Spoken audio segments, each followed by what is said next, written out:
할렐루야. 네, 오늘도 주님 앞에 나오신 여러분들 사랑합니다. 오늘도 우리가 입술을 다해서 마음과 정성을 다해서 이 시간 주님 앞에 찬양으로 나아가겠습니다.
함께 사도신경으로 신앙 고백하겠습니다.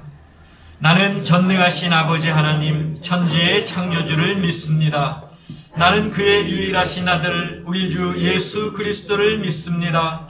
그는 성령으로 잉태되어 동정녀 마리아에게서 나시고 본디오 빌라도에게 고난을 받아 십자가에 못 박혀 죽으시고 장사된 지 사흘 만에 죽은 자 가운데서 다시 살아나셨으며 하늘에 오르시어 전능하신 아버지 하나님 우편에 앉아 계시다가 거기로부터 살아있는 자와 죽은 자를 심판하러 오십니다. 나는 성령을 믿으며 거룩한 공교회와 성도의 교제와 죄를 용서받는 것과 몸의 부활과 영생을 믿습니다. 아멘.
오늘 우리에게 주시는 하나님의 말씀은 구약에 있는 열왕기상 1장 28절에서 37절까지입니다.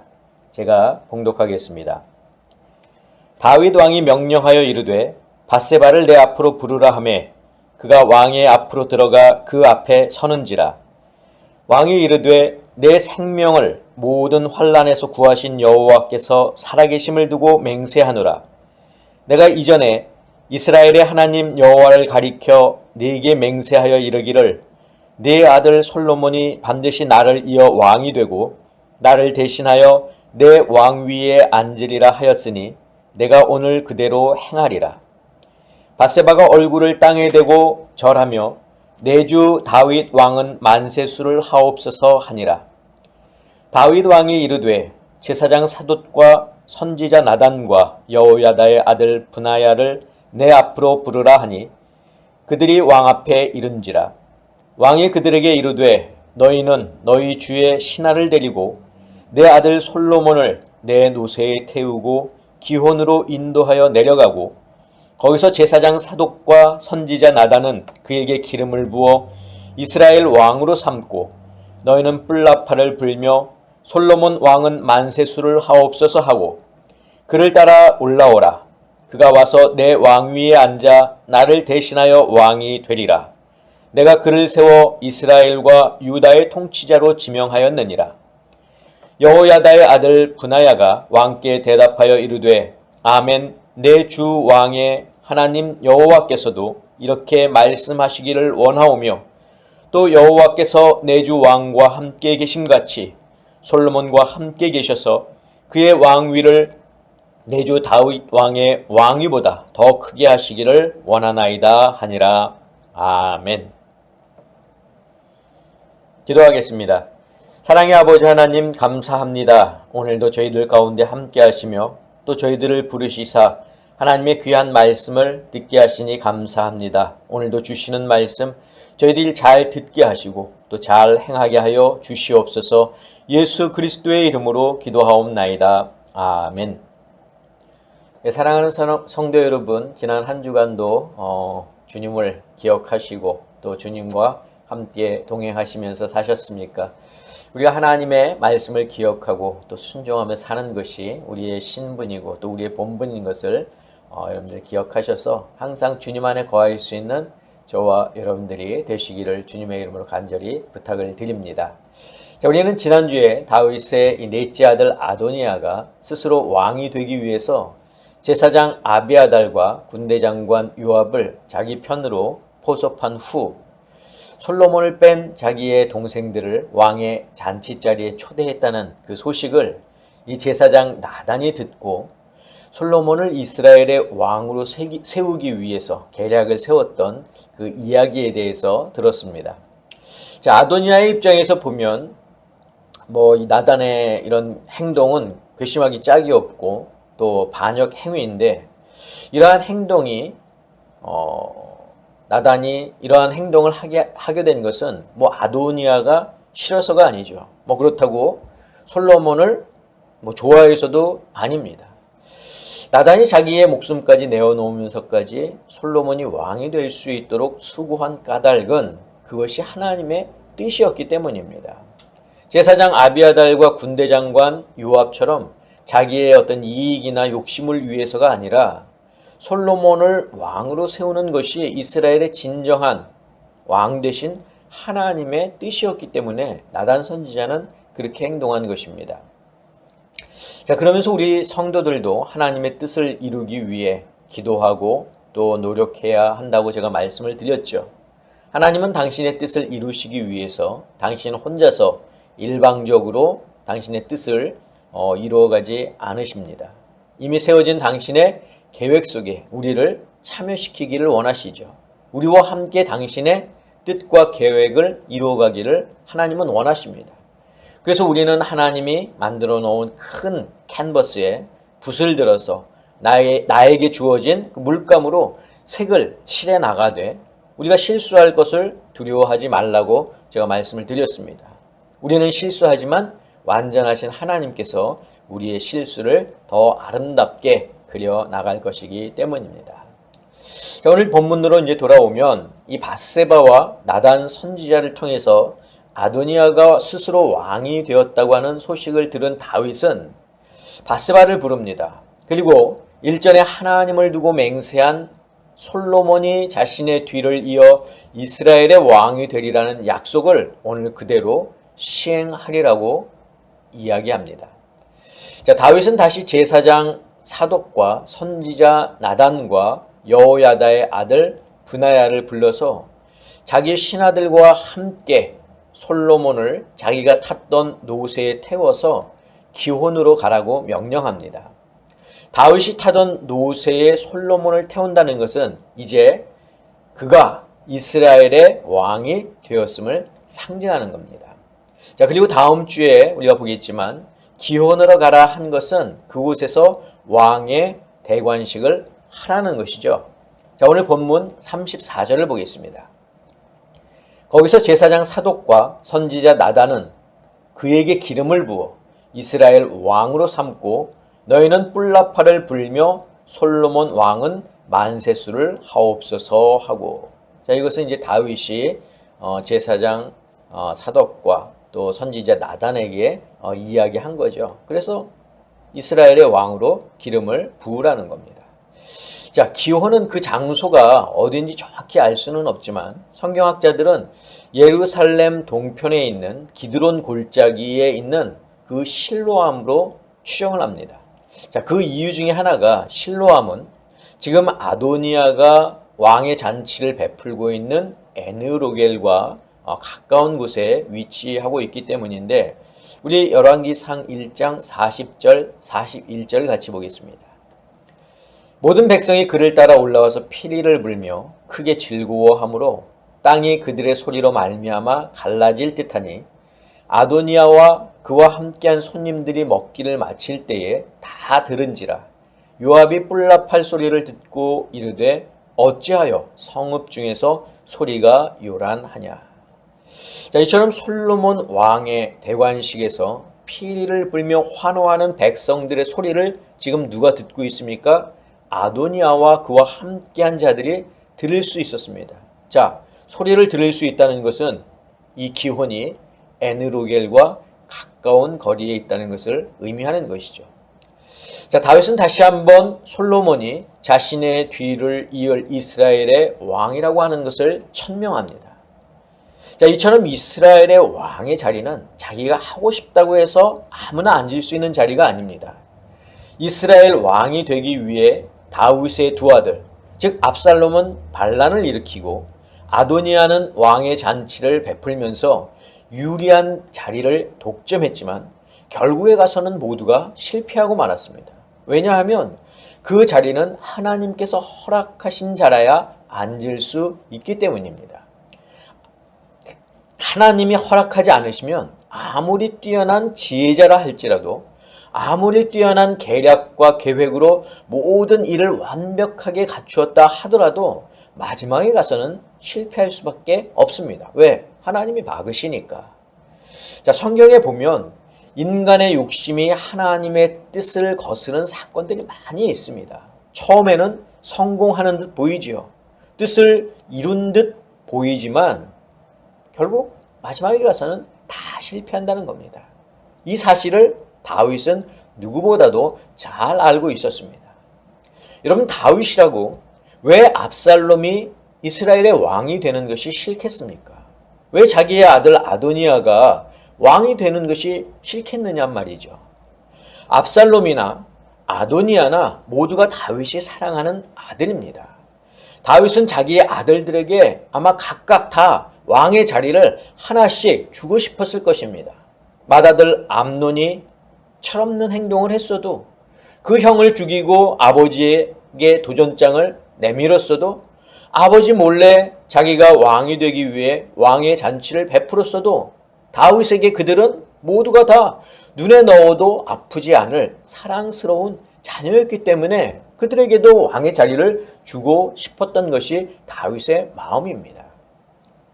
다윗은 암논이 다말을 욕보였을 때 그가 장자였고 또 그를 귀하게 생각했기 때문에 암논을 나무라지 않았죠. 압살롬이 반란을 일으키고 아버지를 죽이려 했지만 오히려 다윗은 군대 지휘관들에게 압살롬을 너그러이 대해달라고 부탁했습니다. 자, 그런데 이처럼 아들들이 잘못을 저지른 일에 대해서 우유부단했고 너그러웠던 다윗이 이번 아도니아의 일에 대해서만큼은 빠르고 확실하게 일을 처리했습니다. 밧세바와 나단이 찾아와 아도니아의 일을 고했을 때 주저하지 않고 바로 솔로몬을 왕으로 임명했습니다. 자, 그것은 아도니아가 괘씸해서가 아니에요. 밧세바와 했던 약속을 지키기 위해서도 아닙니다.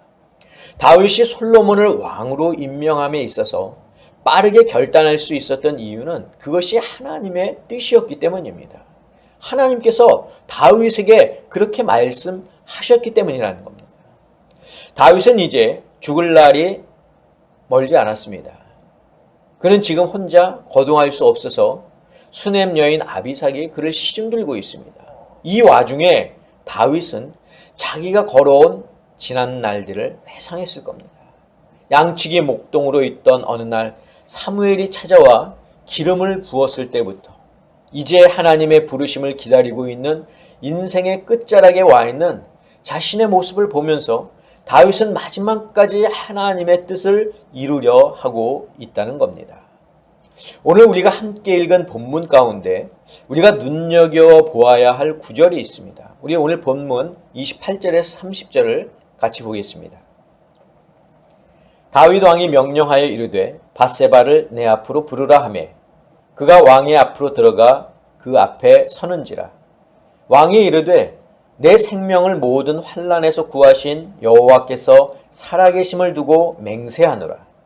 내가 이전에 이스라엘의 하나님 여호와를 가리켜 네게 맹세하여 이르기를 네 아들 솔로몬이 반드시 나를 이어 왕이 되고 나를 대신하여 내 왕위에 앉으리라 하였으니 내가 오늘 그대로 행하리라. 자, 어떻게 보면 이 구절은 다윗이 일전에 밧세바와 했던 약속을 이행하는 것처럼 보일지 모릅니다. 다윗이 약속을 잊고 있었는데 밧세바가 나단 선지자의 말에 따라 다윗을 찾아와 그 약속을 상기시켜줘서 다윗이 그 약속을 다시 기억하고 약속을 이행하는 것처럼 보일 수도 있습니다. 그러나 그렇지 않습니다. 다윗이 지금 밧세바에게 이렇게 말하고 있는 것은 하나님을 향한 다윗의 고백을 보여주고 있는 것입니다. 여러분 29절을 보면 다윗이 이렇게 말하고 있죠. 내 생명을 모든 환난에서 구하신 여호와께서 살아계심을 두고 맹세하노라. 당시에는 하나님의 이름을 두고 맹세하는 것이 흔한 일이었습니다. 그러나 다윗의 이 맹세는 단순히 맹세를 위한 맹세가 아니라 자기의 인생에서 다윗이 보고 또 느끼고 듣고 경험한 하나님에 대한 응축된 아주 엑기스와도 같은 신앙 고백입니다. 한마디로 짧고 굵은 신앙 고백이라고 할 수 있습니다. 우리는 지난 사무엘서와 또 이번 열왕기상 앞부분을 보면서 다윗이 걸어왔던 그의 인생길에서 하나님이 그와 함께 하신 것을 또 그를 어떻게 도우셨는지를 또 그를 어떻게 나무라셨는지를 잘 알고 있습니다. 하나님은 다윗을 이스라엘의 왕으로 세우기 위해서 그를 광야에서 훈련시키고 단련시키셨죠. 사울의 추적과 죽음의 고비에서 여러 차례 그것을 넘길 수 있도록 하나님은 도와주셨습니다. 왕이 된 후에는 하나님의 법궤를 나르던 중 우사가 죽는 그 일을 통해서 하나님의 말씀을 배우도록 하셨고 그가 인간의 그릇된 정욕을 채우려고 했을 때 나단 선지자를 보내서 책망하기도 하셨습니다. 또 자기의 업적을 과시하기 위해 인구조사를 했을 때는 이스라엘에 3일 동안 전염병이 창궐하게 하기도 하셨습니다. 그의 인생 말년에는 두 아들이 스스로 왕이 되기 위해 다윗 몰래 왕의 잔치를 배선하는 일도 있었지만 압살롬 때에는 하나님이 그 일을 직접 막으셨고 아도니아 때에는 다윗이 그 일을 직접 막았습니다. 하나님의 뜻이 무엇인지 하나님이 원하시는 것이 무엇인지를 알았기 때문입니다. 우리에게 인생은 두 번 주어지지 않습니다. 모든 사람에게 인생은 한 번뿐입니다. 다윗이라고 해서 인생을 두 번 살고 사울이라고 해서 인생을 한 번만 사는 게 아닙니다. 부유한 자나 가난한 자나 권력이 있는 자나 없는 자나 지혜가 많은 자나 그렇지 않은 자나 인생은 단 한 번뿐입니다. 자, 그렇다면 여러분은 어떤 인생을 살기를 원하십니까? 세상에 많은 사람들은 행복한 인생, 부유한 인생, 건강한 인생을 살기 원합니다. 그래서 어떻게 하면 물질을 많이 얻고 또 어떻게 하면 권력을 많이 얻고 그런 생각에 매진할 때가 많죠. 그러나 우리의 인생은 이 생에서가 전부가 아닙니다. 우리에게는 사후에도 생에 있습니다. 만약 우리가 이 생의 삶이 전부라고 생각한다면 그래서 행복하고 부유하고 건강한 인생을 살기에 힘쓴다면 아마 우리는 하나님을 예배하고 하나님께 순종하고 하나님과 동행하는 삶에는 소홀해질 수밖에 없습니다. 사랑하는 성도 여러분, 다윗의 신앙 고백이 무엇을 의미합니까? 그것은 다윗이 그의 생을 사는 동안 하나님을 경험했다는 것을 의미하죠. 하나님을 만난 것을 의미합니다. 다윗은 전능하신 하나님, 자기를 지켜주시는 하나님, 때로는 자기를 훈련시키시고 때로는 꾸짖는 하나님, 자기를 징계하는 하나님, 그렇지만 자기를 사랑하는 하나님을 경험했습니다.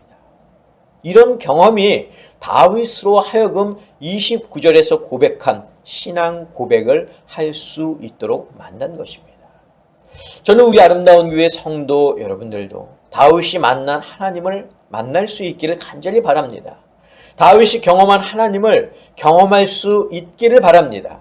그리고 다윗이 고백한 신앙 고백을 할 수 있기를 바랍니다. 그러기 위해서는 하나님을 경외해야 합니다. 하나님을 두려워할 수 있어야 한단 말입니다. 여러분, 이 두려움은 거룩한 두려움입니다. 이 두려움은 우리가 잘못했을 때 회초리를 들어서 때리는 어떤 권위에 대한 그런 두려움이 아닙니다. 경외는 내가 감히 다가갈 수 없는 전능하신 분에 대한 두려움입니다.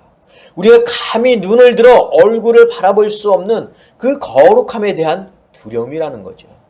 저는 우리 모두에게 이런 두려움이 있기를 바랍니다. 이런 경외함이 저와 여러분들에게 있기를 주님의 이름으로 간절히 축원합니다. 기도하겠습니다. 사랑의 아버지 하나님, 다윗의 인생을 통해서 그가 만났던 하나님, 그가 경험했던 하나님을 바라보며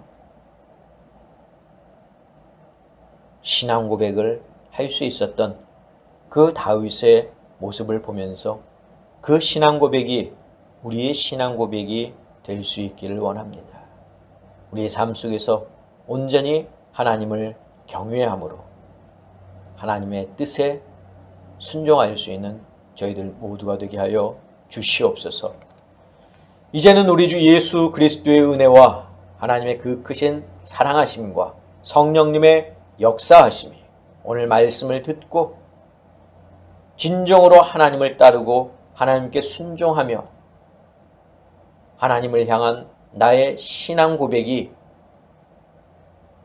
우리의 입술을 통해서 나오기를 소원하고 다짐하는 사랑하는 당신의 성도들 머리 위에, 저희들의 가정 위에, 건강 위에, 자녀들 위에, 직장과 사업과 일터 위에 지금부터 영원까지 함께 하옵시기를 간절히 축원하옵나이다. 아멘.